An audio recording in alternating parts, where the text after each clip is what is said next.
Morning, everybody. We'll get into it here.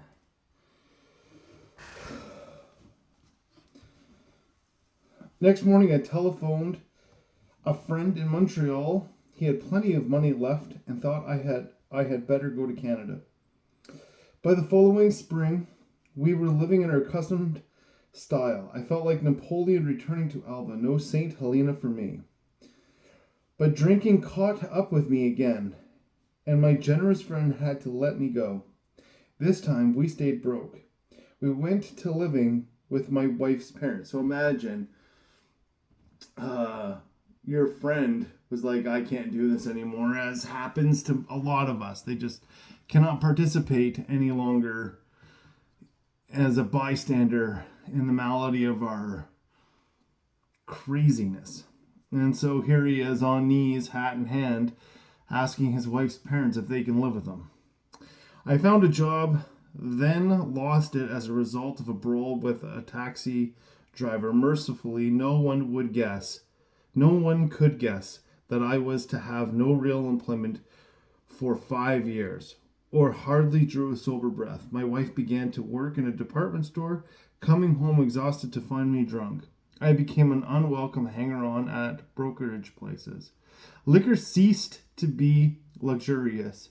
It became a necessity. Bathtub gin, 2 bottles a day, and often 3, got to be routine. Sometimes a small deal would net a few $100s, and I would pay my bills at the bars and delicatesses.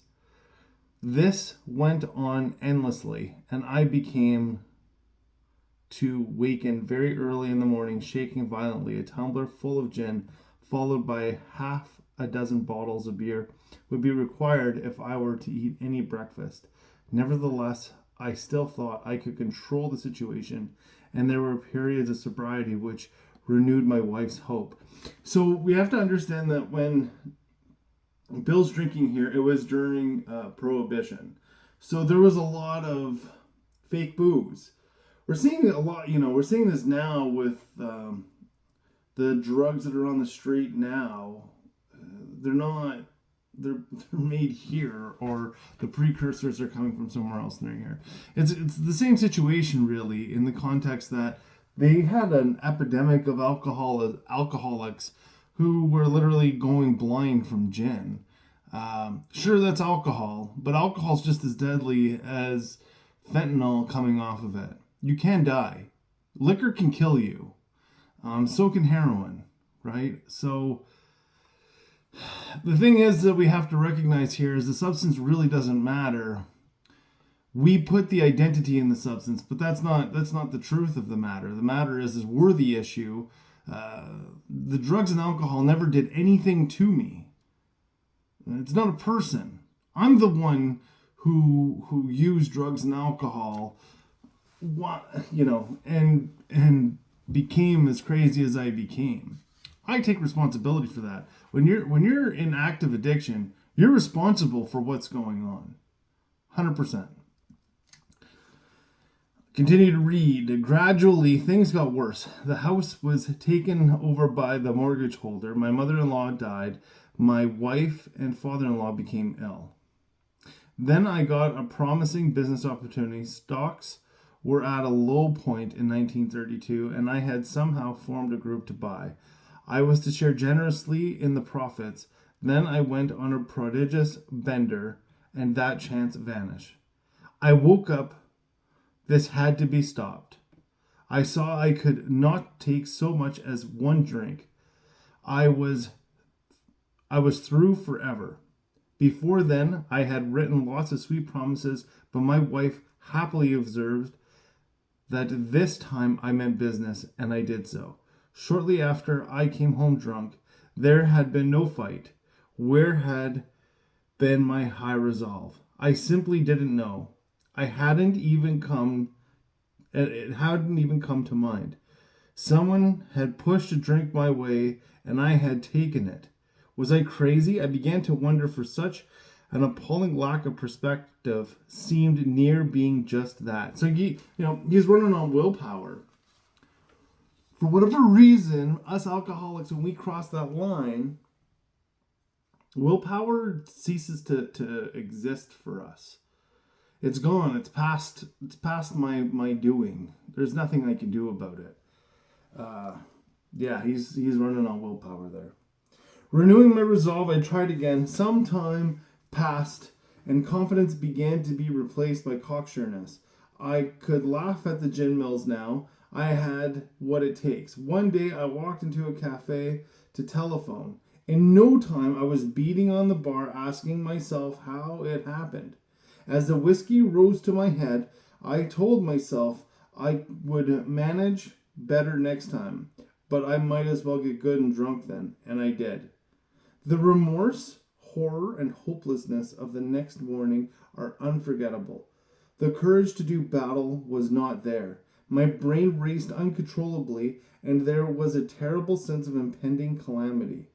I hardly dared cross the street lest I collapse and be run down by an early morning truck. For it was scarcely daylight, and an all night place supplied me with a dozen glasses of ale. My withering nerves were stilled at last. A morning paper told me the market had gone to hell again. Well, so had I. The market would recover, but I wouldn't. That was a hard thought. Should I kill myself? No, not now. Then a mental fog settled down. Gin would fix that. So 2 bottles and oblivion. So now he's actually contemplating what he couldn't even conceive of before. Again, our disease is progressive in nature. And what we thought we couldn't do starts becoming more and more of a likely idea, we'll say. The mind and body are marvelous mechanisms, for mine endured this agony 2 more years. Sometimes I stole from my wife's slender purse when the morning terror of madness were on me. Again I swayed dizzily before an open window or a medicine cabinet where there was poison, cursing myself for a weakling. There were flights from city to county and back, as my wife and I sought escape. Then came the night when the physical and mental torture was so hellacious I feared I would burst through my window, sash and all. Somehow I managed to drag my mattress to a lower floor, lest I suddenly leaped. A doctor came with a heavy sedative. Next day found me drinking both gin and sedative. This combination soon landed me on the rocks. People feared for my sanity. So did I. I could eat little or nothing when drinking, and I was 40 pounds underweight. So here we are now, malnutritioned, underweight, not taking great care of ourselves, can't do anything, not even feed ourselves without a substance in our system.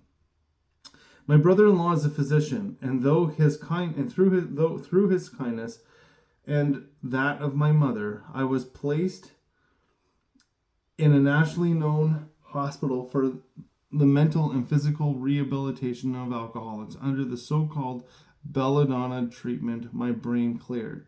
Hydrotherapy and mild exercise helped much.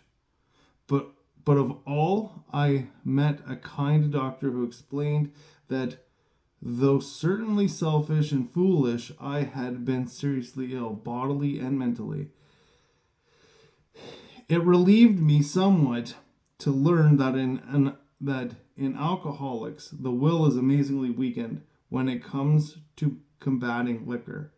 Though it often remains strong in other respects, my incredible behavior in the face of a desperate desire to stop was explained. Understanding myself now, I fared forth in high hope. For 3 or 4 months the goose hung high. I went to town regularly and even made a little money. Surely this was the answer, self-knowledge. But it was not. For the frightful day came when I drank once more. So self-knowledge, I mean, we talked a little bit about the addict before. Why is it that we can use more than others and they just can't hold a wind? We actually believe that that's a part of our story or what makes us stronger. and makes us invincible, and it's not. We are genetically different. That's the fact. That's not going to keep you sober. Knowing that you're different than the rest that's not going to keep you sober. It'll let you know that the reasoning for self-knowledge is so that you understand that one is too many and 1,000 is never enough. That's the point of it. There may be the thing here to remember also is he's talking about alcohol, but we have to understand that the feelings that are felt in here are what we all feel as we're spiraling down the drain. So keep in mind what the feelings are that he's trying to convey in these words. He feels like a pile of crap. Less than. He's just a junkie like the rest of us. You know? And he just can't put it together. So yesterday I asked you folks in the exercise to write down the characteristics of your higher power. Well, that, my friend, is the definition of God for you. That's a God of your understanding. That's a God that can change. The only thing that you and I have to agree upon is that God is perfect. Humans are not perfect. Buildings are not perfect. Nature isn't perfect. God, our God, is perfect. And we can choose that to be our God.